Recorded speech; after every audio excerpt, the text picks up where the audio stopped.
Welcome to the Deep Dive. We're digging into your sources on the Ramakien today, really getting into the story of Paya Pali. He's quite the figure, powerful, proud, but also maybe redeemed in the end.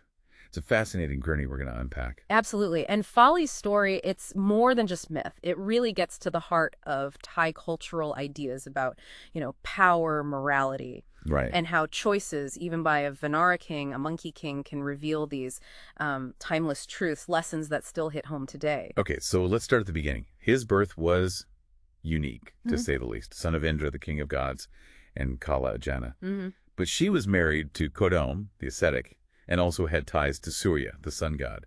That's quite the origin story. How did that set him apart right away? Exactly. And those origins, they immediately lead to trouble. Yeah. Kodam finds out Folly and his brother Sukreep aren't his kids, biologically speaking. And he curses them, turns them into Vanara monkeys, and kicks them out. It's harsh. Wow. But then Indra, Folly's actual divine dad, he steps in, creates the city Keed Kin for them, and gives Folly his name. It means one with great strength, sort of foreshadowing everything, really. Definitely foreshadow. And that strength gets tested pretty quickly, right, with Trafi, Yeah. the buffalo. Yes, Trafi, a powerful buffalo out for revenge because his own father had been killed. And get this, he had invulnerable horns and feet, a blessing from the gods. So a serious challenger. Oh, absolutely. Folly goes to fight him in the sewer concave, and he tells Sukreep, his brother, watch the blood flowing out. If it's thick, Trafi won. If it's clear, he won. Simple instructions seems clear enough. You'd think. But here's where the tragedy kicks in. Folly does win, but in the fight, his blood, his life force mixes with Trafi's. Oh, no. Yeah, so Sukreep sees this mixed blood coming out, and he assumes the worst. He thinks Folly's dead. And seals the case. Seals the cave. Then he goes back to Keed Kin, and, well, following custom, he becomes king. I can only imagine Folly's reaction when he finally gets out. Incandescent fury. Pure rage and wounded pride. He escapes, goes back, sees Sukreep on the throne. He doesn't just take back the kingdom, he banishes Sukreep completely. Talk about a misunderstanding blowing up. Monumental consequences, truly. Yeah. And Folly's power just keeps growing, but maybe unchecked, like taking Nang Kala. Exactly. That's a key point.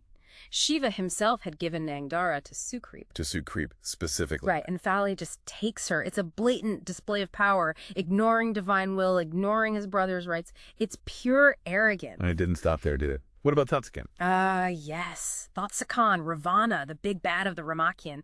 He's flying over Keed Kin with Nang Muntho, another woman he'd captured. Folly sees this as an affront, attacks him, defeats him, this major demon king, and takes Nang Muntho for himself, too. Wow. Just takes what he wants. Pretty much. It's fascinating, really. You see his strength, but it's completely driven by pride, by desire, with no regard for rules or relationships. It's building towards, well, a fall. Which eventually comes. Rama, the avatar of Narai, gets involved because Sukreep asks for help, right? And Rama wounds Folly. He does, with a powerful arrow. And it's in that moment, as he's dying, that Folly has this huge realization. He suddenly understands who Rama truly is divine, Narai himself. That's the turning point. It's the turning point. It leads to the famous Folly teaches his brother scene. And it's not just, oops, sorry, Sukreep. No, it's profound. It's Folly finally understanding the weight of his actions, imparting wisdom gained through, frankly, a life of mistakes. Lessons on how to be a good king, how to rule justly, earn respect. It's this incredible moment of spiritual growth right at the end. So even in death, there's this shift. A massive shift. But the story isn't quite over. He dies, yes, but he returns to heaven as Thebat Folly, a celestial being. Okay, so he gets a kind of second act. Sorta, yeah. Yep. An act of atonement, really.